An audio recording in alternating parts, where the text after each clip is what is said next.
आज हम बात करेंगे भगवद गीता एंड ज्योतिसर की। यूपीएससी GS1 के इंडियन कल्चर एंड हेरिटेज के लिए यह विषय बेहद महत्वपूर्ण है, क्योंकि इसमें भारतीय दर्शन, प्राचीन साहित्य, महाभारत परंपरा, तीर्थ और सांस्कृतिक विरासत के कई आयाम जुड़े हुए हैं। सबसे पहले बात करते हैं ज्योतिसर की। ज्योतिसर हरियाणा के कुरुक्षेत्र क्षेत्र में स्थित एक महत्वपूर्ण पवित्र तीर्थ है। भारतीय परंपरा के अनुसार कुरुक्षेत्र युद्ध से पहले इसी स्थान पर श्री कृष्ण ने अर्जुन को भगवद गीता का उपदेश दिया था। इसलिए ज्योतिसर को गीता के उपदेश की परंपरा से जोड़ा जाता है। भगवद गीता महाभारत के भीष्म पर्व का एक महत्वपूर्ण हिस्सा है। इसमें 18 अध्याय और लगभग 700 श्लोक हैं। गीता का मूल चिंतन धर्म, कर्म, ज्ञान, भक्ति और मोक्ष के आसपास विकसित होता है।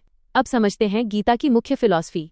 कर्मयोग हमें सिखाता है कि व्यक्ति को अपना कर्तव्य करते रहना चाहिए और कर्म के फल के प्रति अत्यधिक आसक्ति नहीं रखनी चाहिए। ज्ञान योग आत्मा और वास्तविकता के ज्ञान पर जोर देता है। भक्ति योग ईश्वर के प्रति भक्ति और समर्पण का मार्ग प्रस्तुत करता है।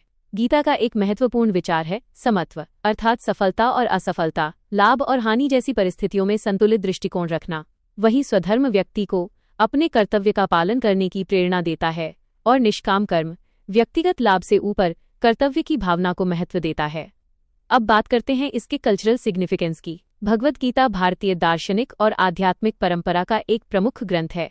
इसका प्रभाव भारतीय साहित्य, कला, संगीत, दर्शन और सामाजिक चिंतन पर व्यापक रूप से दिखाई देता है। धर्म, नैतिकता, कर्तव्य और मानव जीवन के उद्देश्य जैसे प्रश्नों पर इसका चिंतन आज भी प्रासंगिक माना जाता है। ज्योतिसर की हेरिटेज वैल्यू भी महत्वपूर्ण है। यह कुरुक्षेत्र की महाभारत परंपरा से जुड़ा प्रमुख स्थल है और धार्मिक पर्यटन तथा सांस्कृतिक शिक्षा का केंद्र बन सकता है। स्थानीय परंपरा में यहाँ स्थित पवित्र वटवृक्ष को गीता उपदेश से जोड़ा जाता है।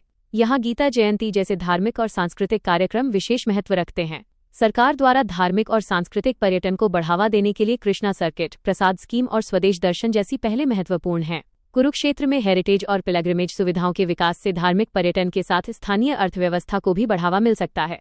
धार्मिक पर्यटन से local employment, hotel, transport, handicraft और छोटे व्यवसायों को लाभ मिलता है। साथ ही ज्योतिसर भारत के दर्शन और महाभारत की सांस्कृतिक विरासत को देश और दुनिया के सामने प्रस्तुत करने का माध्यम बन सकता है। यूपीएससी के लिए इसके कई डायमेंशंस हैं।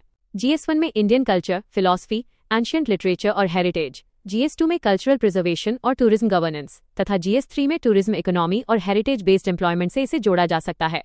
लेकिन चुनौतियां भी हैं। सैक्रेड हेरिटेज का commercialisation, over tourism, waste management, heritage conservation और ऐतिहासिक परंपरा तथा वैज्ञानिक इंटरप्रिटेशन के बीच संतुलन। इसलिए आगे heritage conservation, sustainable tourism, digital interpretation centre, archaeological research, documentation और लोकल कम्युनिटी पार्टिसिपेशन पर जोर देना चाहिए। अंततः ज्योतिसर केवल एक धार्मिक स्थल नहीं बल्कि भारतीय दर्शन, महाभारत परंपरा और सांस्कृतिक स्मृति का महत्व